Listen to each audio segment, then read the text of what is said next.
The Unrelating podcasts are meant to be for education and entertainment. They don't constitute a service or advice. For personal struggles, please reach out to a medical or mental health professional.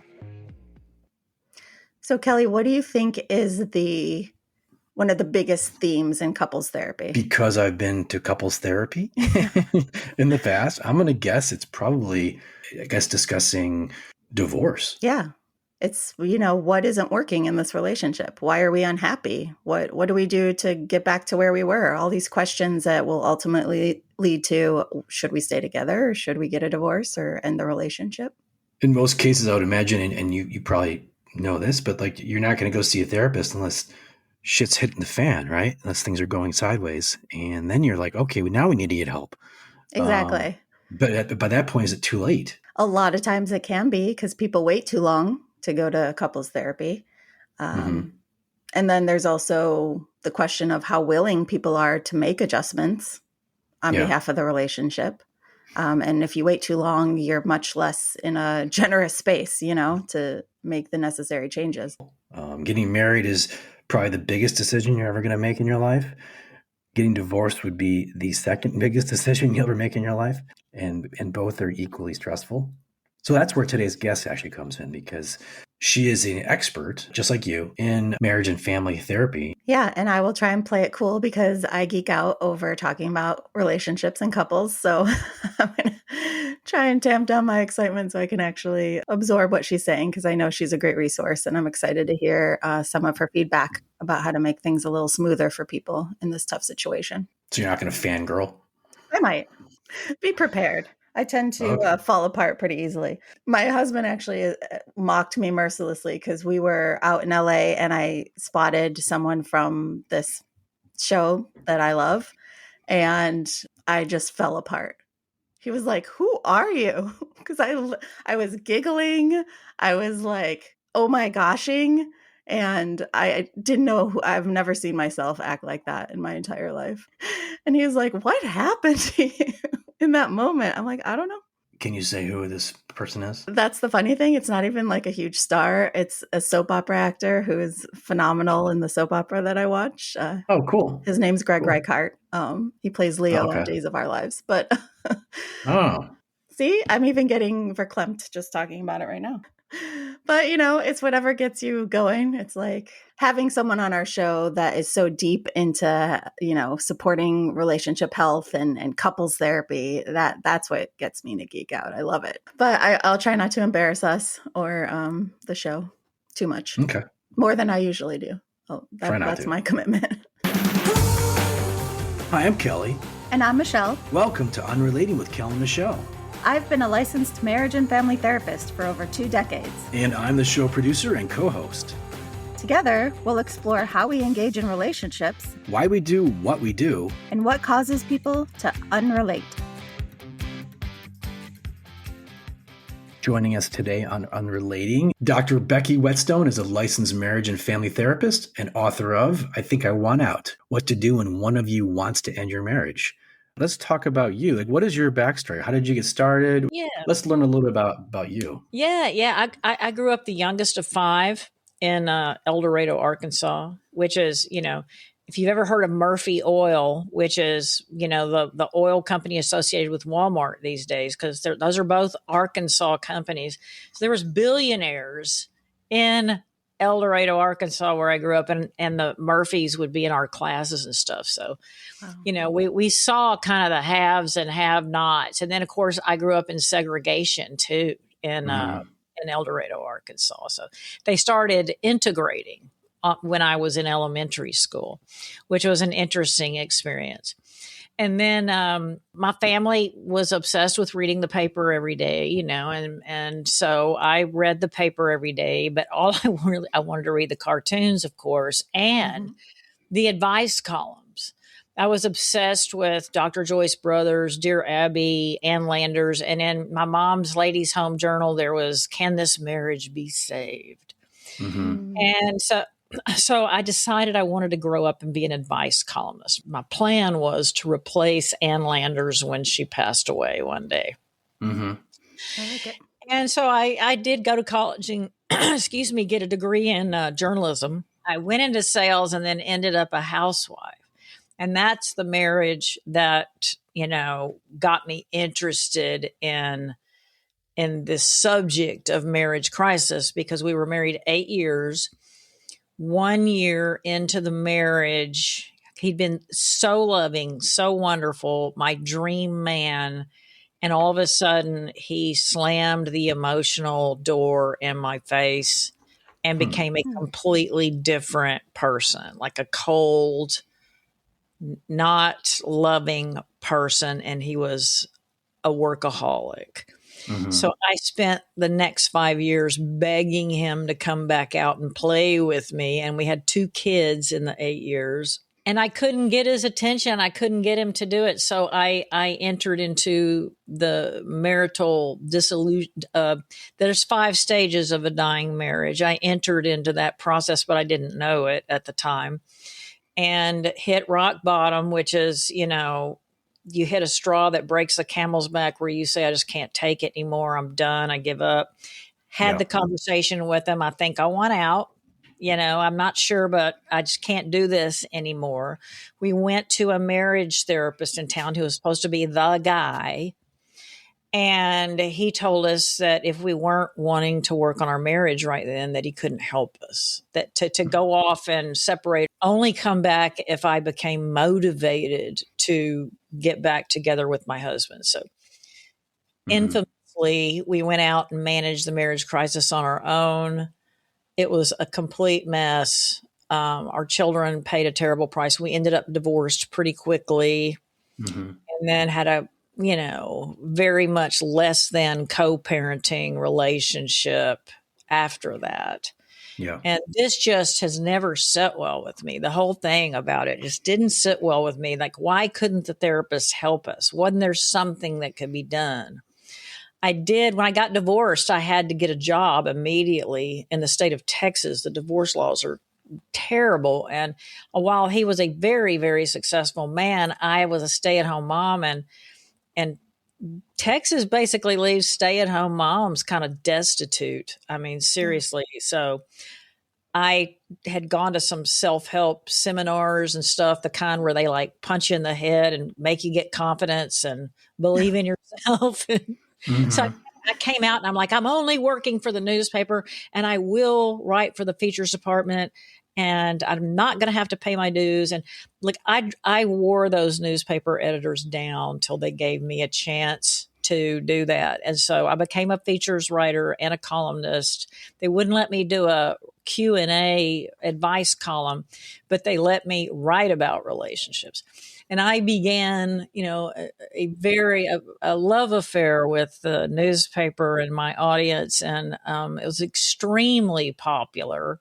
About 5 years into it, me and the paper had a falling out, and I left. And still, all I wanted to do was be involved in relationships. So what I did was I was on radio and TV in San Antonio a lot, talking about relationships.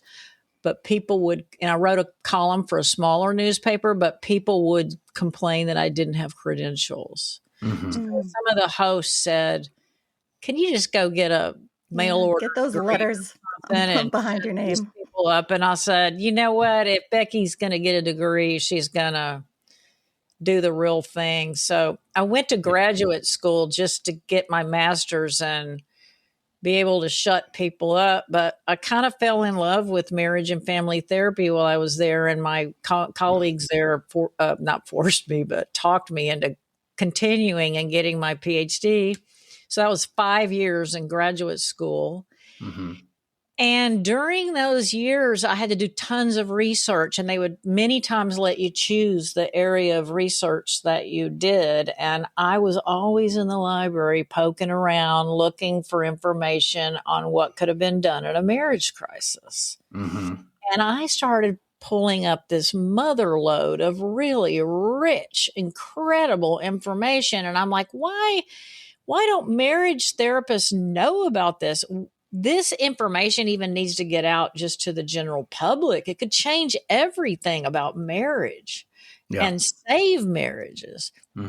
So I came out of school ready to write a book about what I had learned. couldn't find anyone to publish it, but I did start trying to attract couples in crisis and seeing if I could help them using the things that I had learned. And over 25 years, I've developed this niche, and couples are so grateful for it. It's like nobody else does it to this day. When I presented at conferences to my colleagues, they almost attack me afterwards going, I want to know more. I don't know how to do this. I don't know how to help people. Mm-hmm. And so the book is for therapists and for lay people to tell them about this unique dynamic and how to handle it and what to do so you don't make terrible mistakes like I did back in the 90s. Yeah, and there's so many people who are in that headspace of, I don't want out, but I don't want this. Exactly. But I can't stay in the status quo, but I don't necessarily want to end my marriage, and it feels like a helpless situation.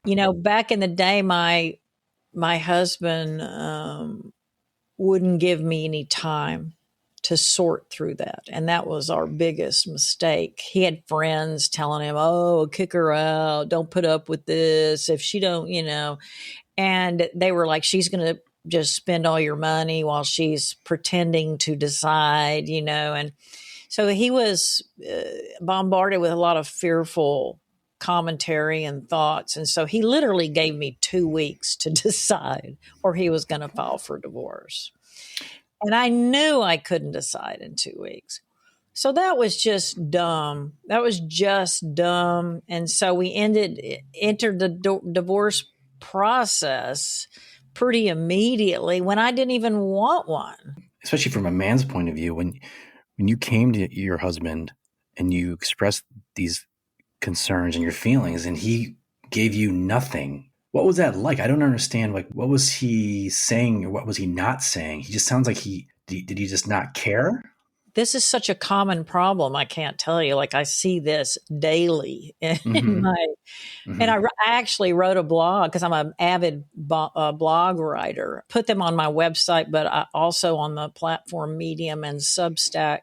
I wrote a blog recently about the American male blob, who is non-responsive to his wife's repeated requests. And really one of the main causes of divorce is lack of responsiveness. Because most of us don't call our spouses out on every little thing they do to annoy us. We just hit the main headline news, like, hey, you haven't touched me in 3 years. It's like headline news. Yeah. Like, what are you going to do about this? Like, I need you to be warm, affectionate to me. And he would say, like, I know I have a problem. I don't know what it is. And I'll get help after Christmas or after this next big project that I'm doing. And it took me a few years to realize he was the guy who would tell me, like, I'll do it in 2 weeks, and never do it. That to this day, if someone says I'll get back with you in a couple weeks, it kind of, zings me, because to me, that's kind of code for I'm not going to do it. I'm just going to give you the runaround and put you off and stuff like that. So I didn't get his attention until I actually kicked him out of the house. And that's when he's like, I'll do anything, From his perspective, he probably felt blindsided when you've been telling him for years. You've been spelling it out in simple words. And yet he's probably like, where did this come from? He acted blindsided to our friends and family. He told them that I was having a midlife crisis and that I had lost my mind. And I was telling people, no, I am finding myself. I'm finding my mind. A few years later, we found ourselves alone in a room during one of our daughter was having ear surgery, and his new wife wasn't there, and I had nobody there. And I said, did you not hear me all those times I was telling you how miserable I was and to please do something? And he goes, oh yeah, I heard you, but I never thought you'd leave. That's what he told me. And a lot of people think that. And chauvinistic. I sense some chauvinism or just some sexism. I think there might be some misogyny in there. I think he had came from an absolutely crazy family in the sticks of Texas, picture a country song, drinking, ranching, pig farms, Sure. abuse of pills, corrupt judges, and just cowboys, Sure. Sure. And so he grew up in a really harsh upbringing. And so, and I would say things to him like, you're treating our kids like your dad treated you, and you hated that. And he goes, yeah, Right. but look how successful I am. Look at, Mm. I'm a hard worker. I made zillions of dollars. Like, it Mm-hmm. worked. Mm-hmm. But there's like Yeah. no warmth or compassion or empathy in any of that. So, Yeah, a lot of people fall back on that. Well, I turned out okay, so Right. Yeah. oh, Yeah. we know that harsh parenting is traumatizing on children, period, end of ball game. There's Yes. no Mm-hmm. excuse for it. Mm-hmm. Like Mm-hmm. that's one thing I'm grateful about my education is people can't tell me stuff anymore that, well, it worked for me. Well, I can go, well, you know what? It damages children. And I have research to prove it to you. Like you can't just say things like that and get away with it anymore. When you're hanging around a knowledgeable person. Well, speaking of research, so you were doing your schooling and you were really delving into like that decision-making process when someone's considering divorce. And I'm curious, what sort of things do you think stand out mentally and psychologically for a person when they're in that space? What do they start thinking about? What should they look for? How do they know that they're stuck or that maybe they should leave? What happens is people, like most of us, when we first get married, we're like, oh, I love this person. They're just so wonderful. We may see the red flags, but we kind of, We find them charming maybe at like first. push them under the rug a little bit or try to Yeah. ignore them or think, oh, these other things will make up for that. So we make bargains with the devil, so to speak. Mm-hmm. But, at some point in the marriage, a person enters a disillusionment process. So they go from, let's say the stock is at 100. They notice that their thoughts about the marriage, the stock drops to, let's say, 80. And they're like, oh, I'm not happy anymore. And they'll go like, something's going on here. But so they notice disillusionment. And then they say, but I know marriages have ups and downs, so I'll just wait and see how it goes. Maybe things will get better. And then the stock drops to 70 or 65, and they go, whoa, this problem's serious. It's not going away. It's even divorce worthy. But oh my God, I don't want a divorce. That's the last thing I want. And then they think about all the reasons that they don't want a divorce, which are many. And they just keep going along. And of course, most people at that point should speak out to their spouse and say, I'm seriously struggling. And that is exactly when you should go to a marriage therapist to stop it in this progression downward. But so many people don't. And so they will enter into stage 3 where the stock drops yet again till, let's say, now we're at 40 and the person's going, oh my God, I'm so unhappy in this marriage and I don't want a divorce. So I'm just going to have to find a coping mechanism. And that is I'm going to pull back from my spouse and start doing things outside the marriage for myself that can keep me going. So they might start exercise program or go back to school or join some groups or go to church or whatever it is people do when they're searching for something away from their spouse.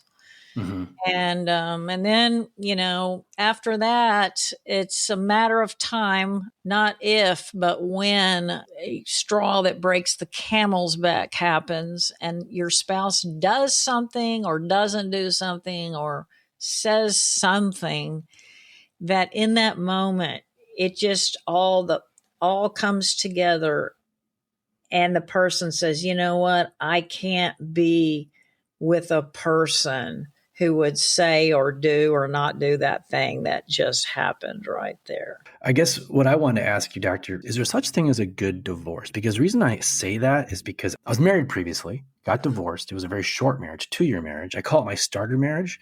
Are you asking, like, is there ever such thing as a divorce being a good thing, or the divorce Yes. process being a healthy one? What's the Is there, question? my question is there a such thing as having a good divorce? Is there such thing as is getting divorced a good thing? Because I felt like when I got divorced, granted it was horrible at the time, incredibly painful, but I grew because of that. I became a better person because of that, and eventually found my real person. So in many ways, as painful as it was to get divorced the first time, I'm happy I did. For a lot of people, that's, have that. A lot of people have those starter marriages. There, no doubt, that Mm-hmm. they cut their teeth on it. Yeah.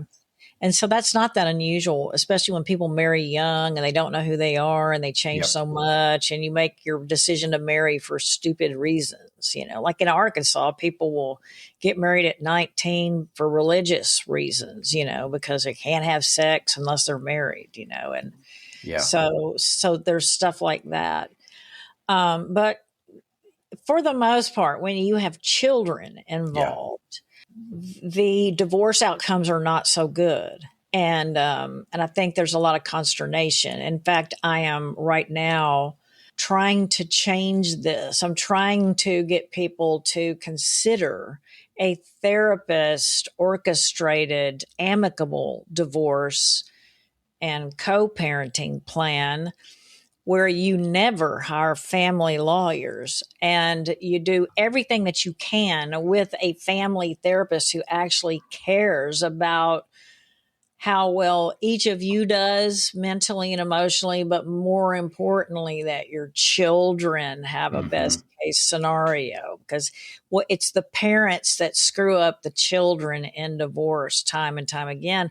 And a lot of that happens because the family lawyers pit them against each other and have these just nasty accusations, or they try to leave one partner destitute, or they threaten to take custody from each other. And then now, they can't get along as amicable Mm-hmm. co-parents.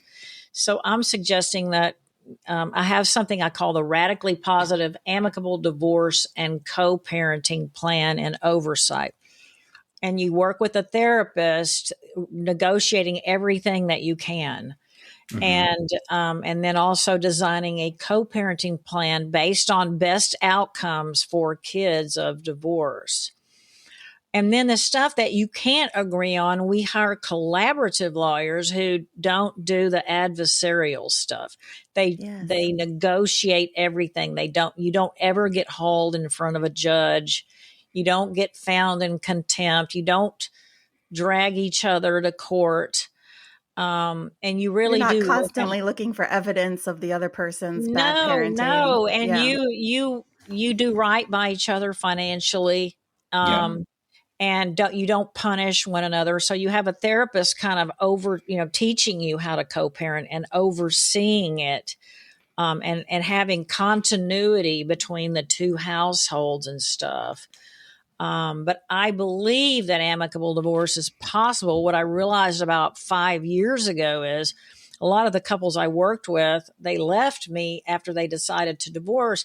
Then they called lawyers and they Right. wanted an amicable divorce, but then everything went to hell once the family lawyers got a hold of it. Yep. So I realized that although most people say they want an amicable divorce, they don't know how to go about orchestrating it. I remember specifically seeing a therapist, and she actually recommended we get divorced. Obviously, my first marriage, and based on her working with both of us individually and as a couple, and she thought, you know what, I think it's best if you guys just part. Based on this idea of yours, she could have then maybe played a bigger part in that. She could totally, like, okay, I've now decided through my 25 years of observing this that people are crazy to leave therapy once they decide to divorce. They're about to Yes. enter into one of life's most stressful and horrible experiences, a major upheaval and adjustment for everyone in the family system. Yeah. And so why wouldn't you work with a family systems therapist to get you through it? And that someone that knows all the players, the wife, the husband, they're overseeing the patient is the family.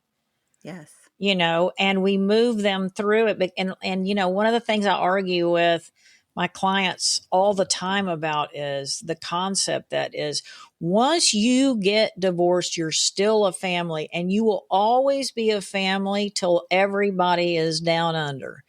And some of my clients will go, no, you're not a family after divorce. No, you are. You will always have to deal with each other on some level for the rest of your lives, and so it pays to keep thinking of the system as a family that's just changed its form.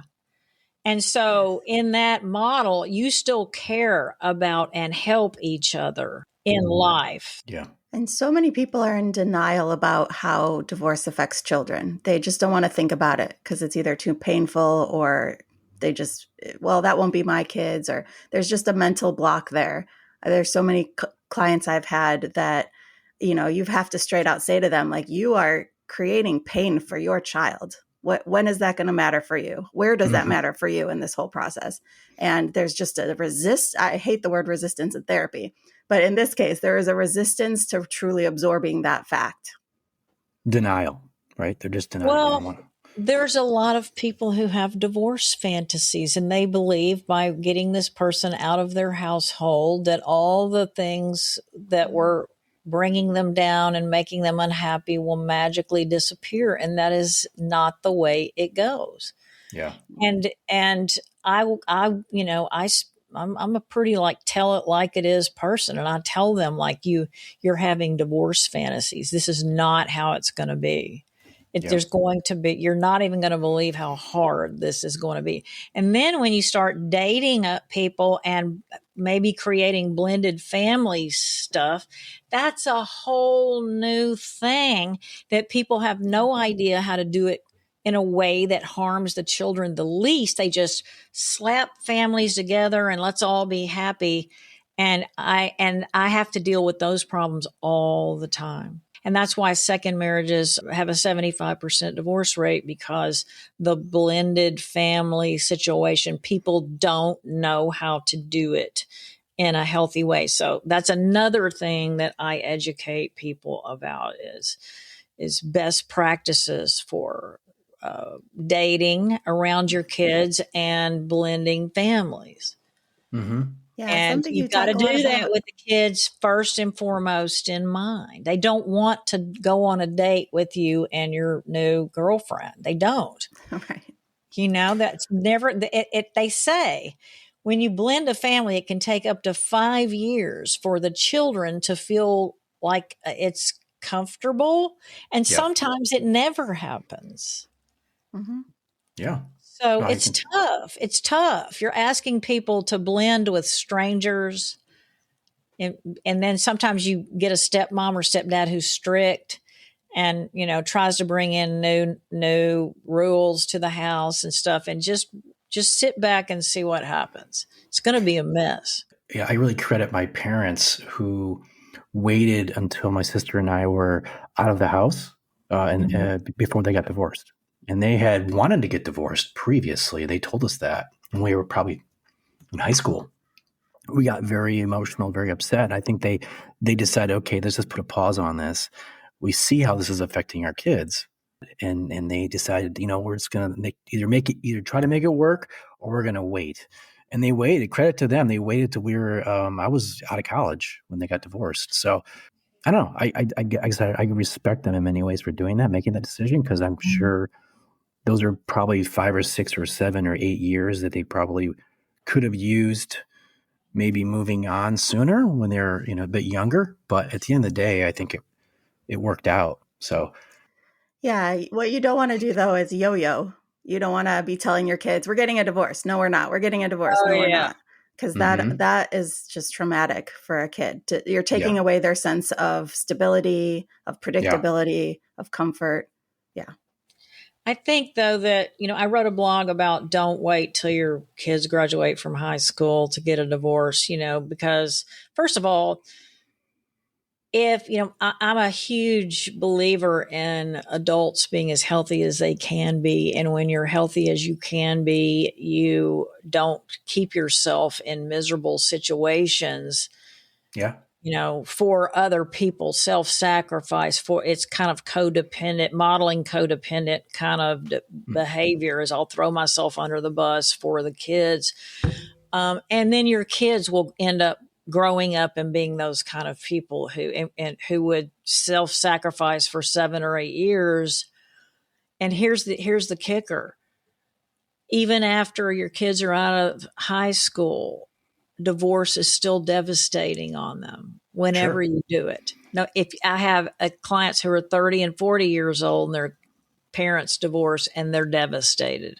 So if you think that magically they'll be able to deal with it, it's going to be awful whenever you do it. I'm just saying, like, they're going to suffer. I can't tell you the adults that have cried in my office over their parents' divorce when they were an adult. So your advice would be what then? Just to get I'm divorced? just saying, Well, like, either try to get your marriage on track. If you've got kids, do everything you can mm-hmm. to try and see if you can make it work.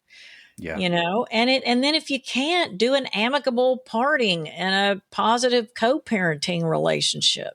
Yeah, there's plenty of times where there's no right or wrong answer, but I would agree with you, Dr. Becky, that when it comes to protecting your kids and communicating with them about this transition, there is a right way. There is the right language, and to not take the time to figure out what that is and to execute that is such a disservice to the kiddos. It really is. And and what I know is even good people, well-meaning people, will fall off the wagon of human decency and act like awful just jerks. Their inner devil will come out at times. And we have to prepare people that this will happen and it's a temporary thing and they can get back to their better self. Just dust yourself off, apologize, say you want to do better, and act like a functional adult for the sake of your family. Yeah, that makes me think of a phrase that I saw you use in your book is divorce recovery. So what can we define that in case people don't know what that is? And what does that look like? Well, I think that divorce recovery is just a form of resilience, and really the measure of mental and emotional health. Mm-hmm. I was told this by a psychiatrist friend of mine one time, and I've come to believe it's so true, is their ability to get back up and be functional and move forward. Yeah. And we've all seen people that are stuck in the past, so stories that this happened to me, it ruined my life. You can let anything ruin your life, but there's a lot of people who've had horrible things happen to them and they get up, and they Mm-hmm. keep going. Yep. And so that the resilience, take the lessons. That was, what your divorce or your bad relationship or whatever was, a classroom. Those people were your teachers. Take the lesson, grow, become wiser because of it, and move forward. So that's what I look for is resilience, Mm-hmm. and not staying stuck in negativity. You mentioned resilience. And I love that. I love that concept. What are some traits that you see in your practice? Traits of successful marriages. Successful marriages have two reasonable people, first of Mm-hmm. all. They don't have to be the most mentally and emotionally healthy. They don't need to be perfect in that way. We're all imperfect anyway. Mm-hmm. But they've got to be reasonable and flexible Mm-hmm. and determined to work things through things and work things out. Yeah. And their fighting style is to never have a low blow. It's Mm-hmm. to laugh things off. I remember in graduate school having to watch some of John Gottman's tapes from the Love Lab, where couples that they predicted would divorce were fighting, where they were like going for the jugular and ripping each other's eyeballs out. And then they had the couples who they predicted would have lifelong happy marriages fighting. And they were kind of sitting on the couch teasing each other, like, and Yep. nobody was being defensive. It was like the husband might go, well, you're always late, and I get so sick of you being late all the time. And the wife will go like, well, I know I am, and I mean, it's just like, and they're laughing, but they were working through a problem by teasing and taking ownership of it and not getting too serious in it. And so, not taking things personally would be a great quality for anyone to bring to marriage. I got to tell you, like, that is so huge. So that would be something I would have everyone work on. But yeah, the happy couples they can let things slide. Yeah. They just don't get stuck on, you did this. Can't forgive it. Happy couples seek to understand each other rather than blame each other. But it's also showing forgiveness and empathy and loving behavior towards your respect, right, towards your partner. Well, I think you've got to assume the best of the person that you marry. Right. A lot of people assume the worst. I think you were trying to get at me. Most of our spouses aren't conniving in the back room about how can I enrage Becky today. It's not like that. Most of them are really very innocent, and you are making up that they were coming at you like this, so I think, a stance of positivity and believing the best and giving your spouse the benefit of the doubt is really, really helpful. But a lot of people operate from negative assumptions. Yeah. And someone who's, like you said, flexibility, someone who's willing to adjust. Like when you were telling your husband, this is a concern of mine, or this is something I need from you, that dismissiveness, that's also a relationship killer when you don't take seriously your own partner's concerns. Well, the work of Sue Johnson, emotionally focused therapy guru, she found that, a lot of marriages don't work because of insecurity and insecure attachment and stuff like that. But one of the things that makes people secure in their attachment is knowing that their spouse will be responsive to their reasonable requests. Exactly. And if you're not responsive, and I could say that as the top 5 causes of divorce that I deal with is lack of responsiveness. What do you wish your marriage therapist had done for you in your situation when you were going through your marriage counseling? I wished he'd said, I am not trained in how to help couples like you. And how has that influenced you in your practice? I mean, I created a type of therapy to fill that void. Yeah. And because it's having help during that period where you're indecisive is so important, and you can make so many terrible mistakes. And it's really a predictable pattern of kind of things that are going to go down. And I think when I can tell you this is what's going to happen here, and this is what happened next, and you can be sure this is going to happen, it's like they don't feel so caught off guard and lost and discombobulated. They'll go, oh yeah, Becky said this would happen. And as a therapist, you don't want to say everything's going to be okay. That's not your role as a therapist. But I think your model kind of sends that message anyway. And that safe containment during such a difficult and high stakes process is so helpful. Depends on how you define everything will be okay, right? I mean, they're afraid of the future, of the unknown, of the question marks that a divorce always brings. We don't know what the future holds for us, but those that fear that, they'll stay in terrible marriages for a long time. They won't deal with their stuff. But what you have to have is a belief in yourself that no matter what happens, I will take care of myself and make sure that I do okay. And I'm smart and capable and I can figure anything out. Therefore, I guarantee myself I'll be okay. I'll figure it out. You've got to have that kind of attitude.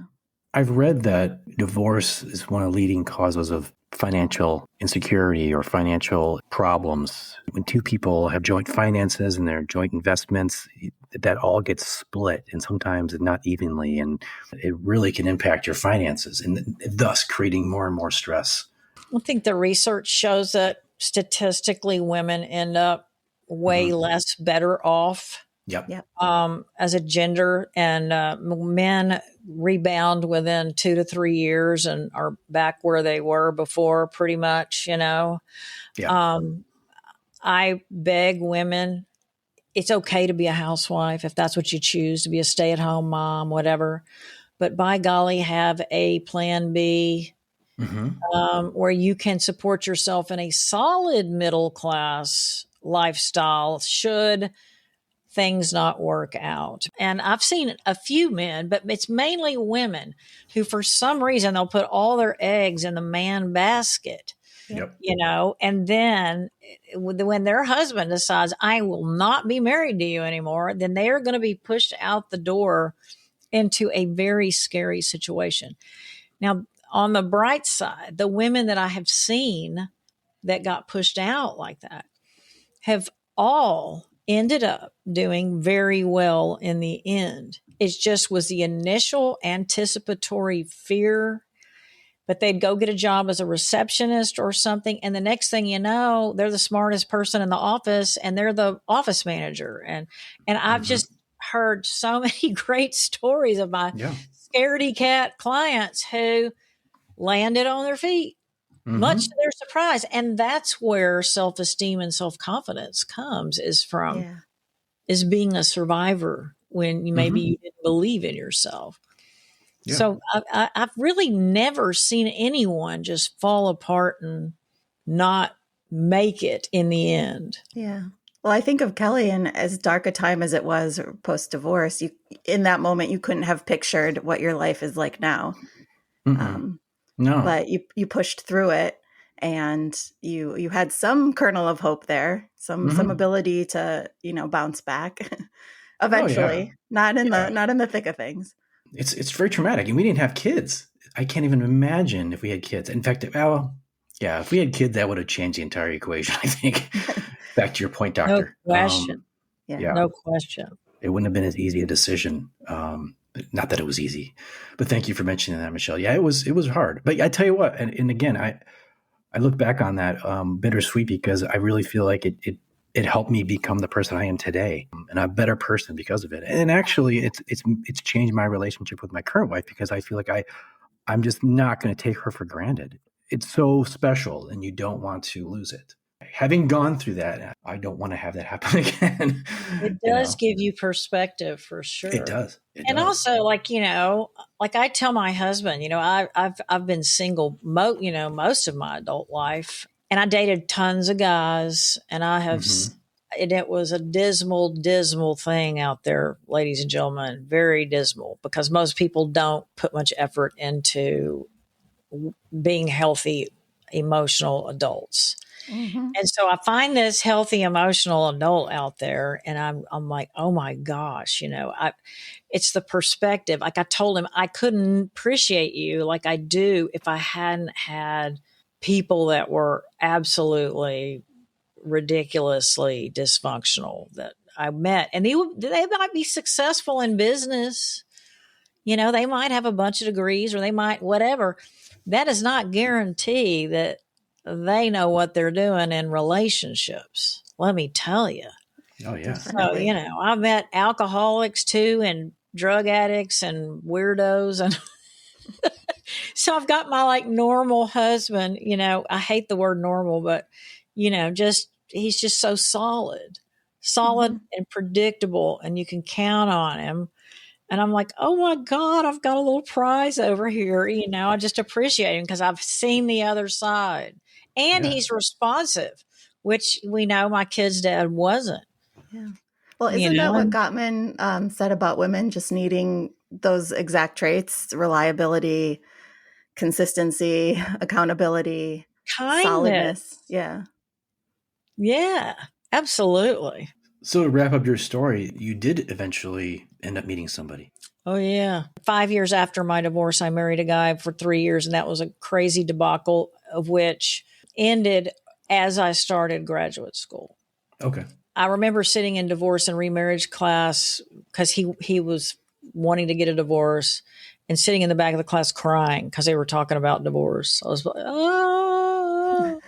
But I vowed to myself, it was such a traumatic experience because my kids had this stepdad who ended up being a terrible stepdad. The whole experience was just wrong, dumb, foolish. And I sort of felt like the universe finally said, okay, this is it. Mm-hmm. You know, you got yourself in another bad deal, and this is on you, and you're going to spend as long as it takes to figure out what the hell you are doing wrong and why are you choosing mates like this. And you're going to get yourself healthy, and you're not going to have any boyfriends or anything till you figure this out. And so I was single for 10 years. Mm-hmm. 10 years, never had a boyfriend in 10 years. Now I dated, but I didn't have a boyfriend because I kept meeting. The more educated I got, the more counseling I got, the more workshops I went to, I started being able to really see the red flags easily. Mm-hmm. And I vowed to myself that I wouldn't waste any time on, if I saw a red flag, I was out immediately. No, that was it. I'm not going to spend a month trying to figure things out.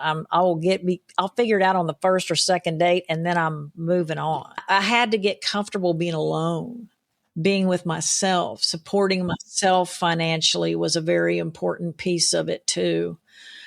And then, when you become a therapist, and maybe Michelle knows this, I don't know if you were ever single when you were a therapist, but men would go, I could never be with someone like you who's a therapist analyzing me all the time. Exactly. And I would say, well, good. You're weeded out. Get out of Yeah. here. Because the kind of Yeah. guy that's going to be with me, he doesn't care. Yeah. He's confident enough in himself that doesn't bother him. So goodbye. Mm-hmm. But But yes, you you do also, hear that when you're a therapist. all the time, yeah. But you worked on yourself too, which means you were a version of yourself that works for your wonderful, normal man now. Absolutely. Yeah. And that was a game changer for me. Now, in this place in your life, what sort of feedback have you gotten from your daughter as she reflects and kind of lives her own life? On our divorce and all of that, do you Yeah, mean? when she looks back at kind of your trajectory and her own relationships, and if there's any parallels.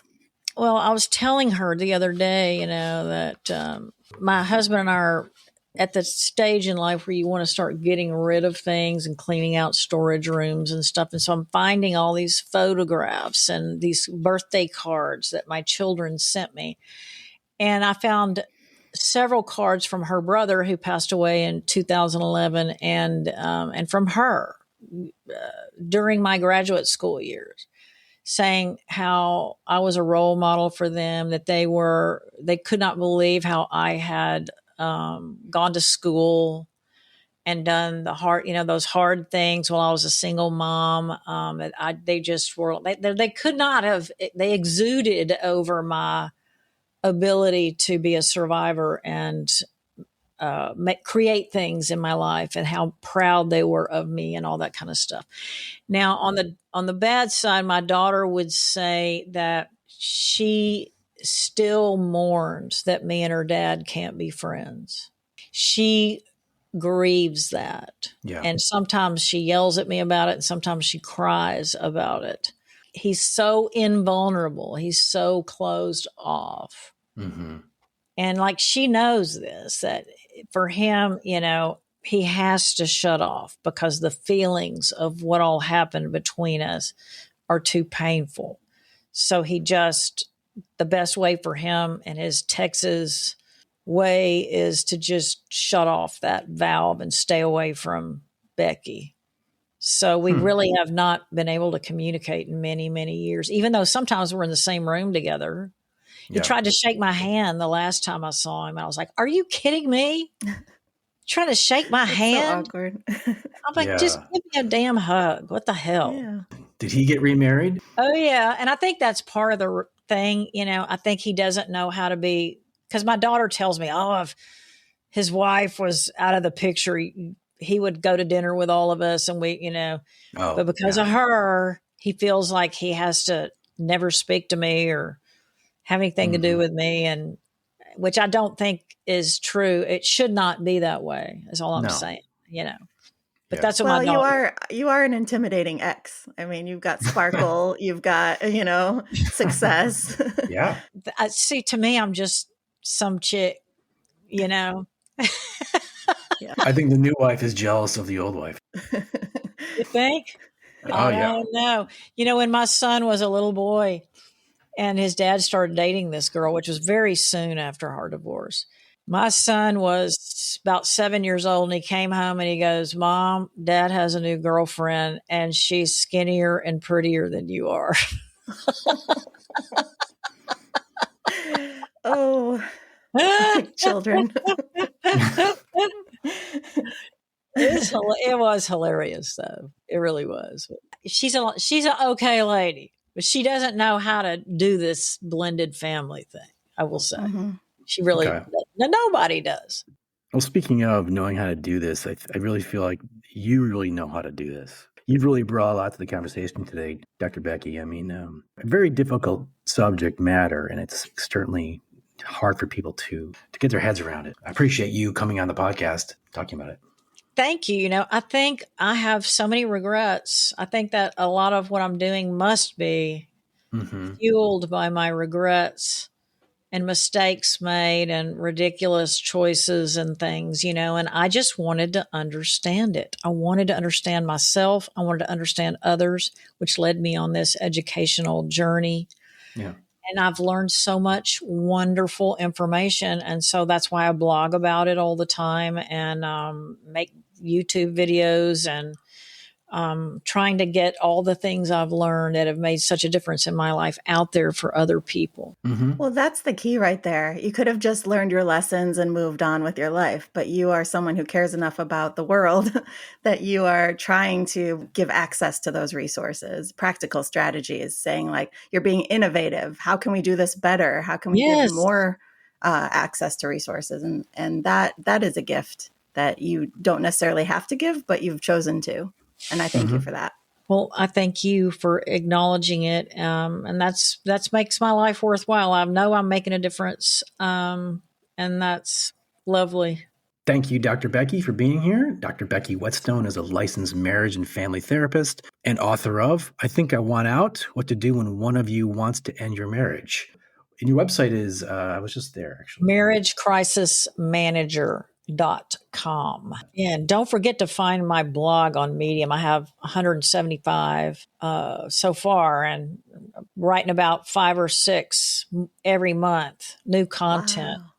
I'm working on one right now about the 2 different kinds of change. You try to get your spouse to change and they'll change for 2 weeks and then it doesn't work out. They go back to their old ways.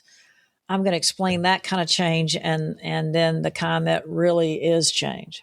And if you're thinking about divorce, come to my Facebook group for a radically positive, amicable divorce and co-parenting plan. And guys, I'm trying to get this out there. I'm trying to get people to start contemplating doing divorce without family lawyers. We can do this. I promise you. I'm doing it now with people and they're grateful for it.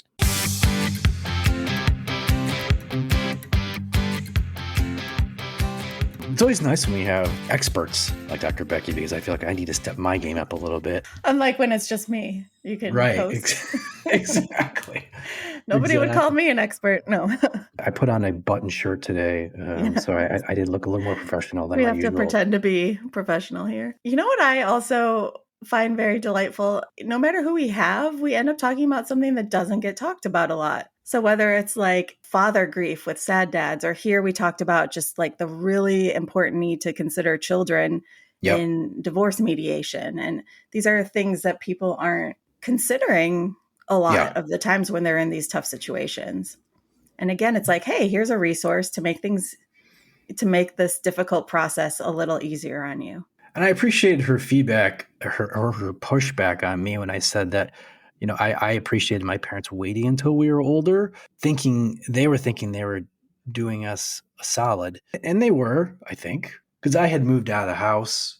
Was I surprised? No. Was I upset? Yes. Looking back, was it the right decision? Probably. I don't think they have regrets, for sure. I think two things to consider are how toxic is the environment if you stay together.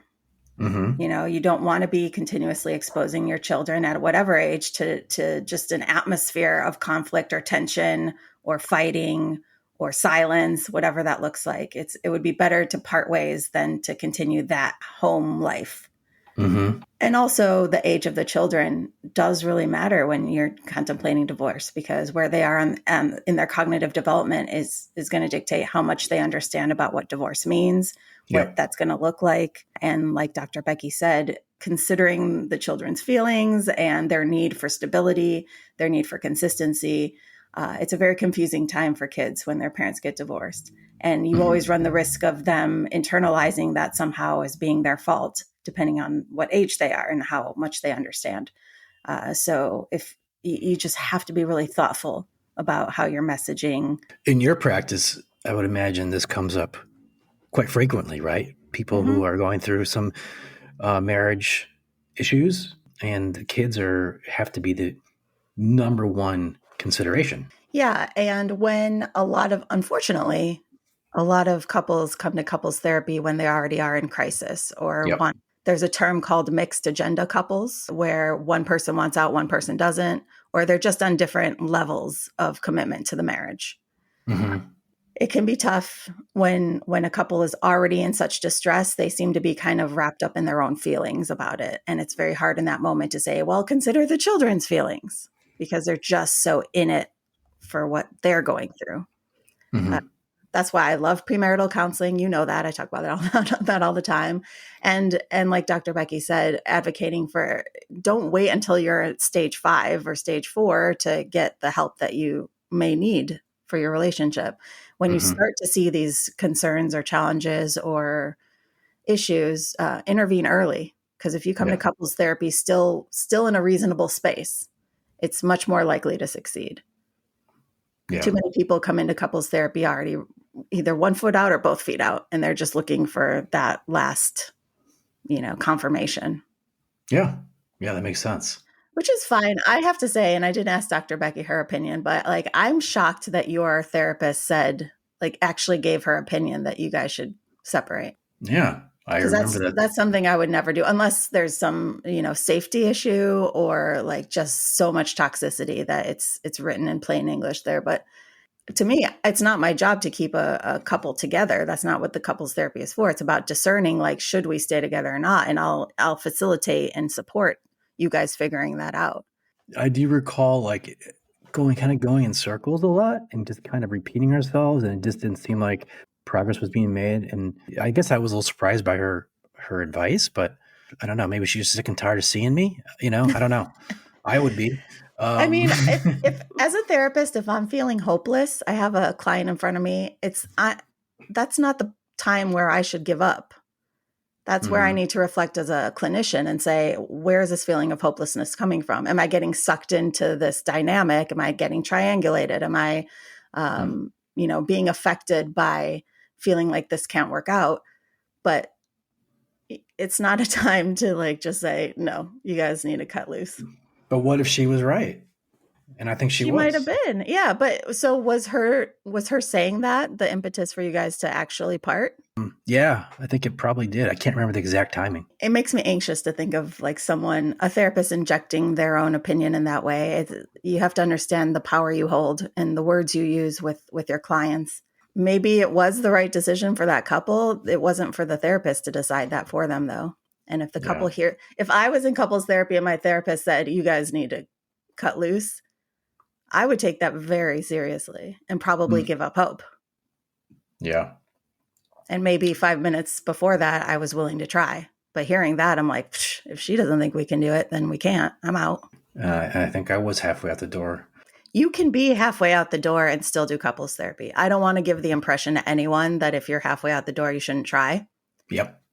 I think even if you are on the fence, even if you think you've made your mind up, I think it's worth giving couples therapy a concerted effort, a good go, even if it's time sensitive and you say, we're going to do this for 6 months and see what happens.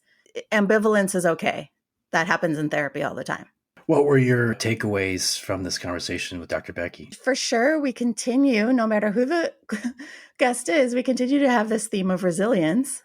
Mm-hmm. So that stood out for me. And just if we can reflect all as we're listening to this on the ways that we are resilient and the ways that we aren't, just kind of understanding our own capacity for resilience, I think is a good takeaway. And then the idea of amicable divorce, what it actually takes after you've made the decision, how to make intentional and thoughtful choices after that decision so that your divorce maintains respect and considers all factors.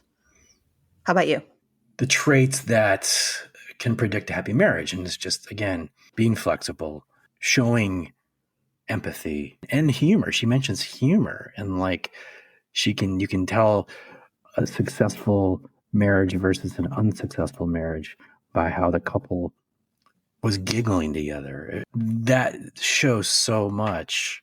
Even in the worst of times, can find the fun. It's a loving behavior is what it is. It's not unloving. It's loving in many ways. So for me, I found that to be a very hopeful message. Yeah. The idea that arguments don't have to be adversarial.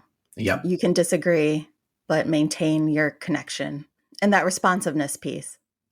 It's funny because I think you and I have talked about the bird test before. It's kind of a fad now that everyone's talking about, but it's been around a while. Where the predictor of a happy marriage is if one person says, hey, look, a bird, then the other partner has to look up and be like, where? Or ask a question or at least seem interested. And this could be a whole show, whether or not that's true or not. But it's funny because just a couple of days ago, I was talking to my husband and telling him about the bird test. And I was like, what if I said, hey, look, a bird? And I was like, what would you say? And he's like, I'd be like, you're not into birds. If you said, hey, look, a cat, I'd ask you questions. But I'd think, why are you pointing out a bird? You don't like birds. It was like this whole overthinking piece of why are you showing me a bird? You were being analyzed by your husband. And I say to him, don't therapize me. No. But did you both laugh after that? Yeah. Yeah. It was part of just exactly what you were talking about. It was a fun moment. Yeah.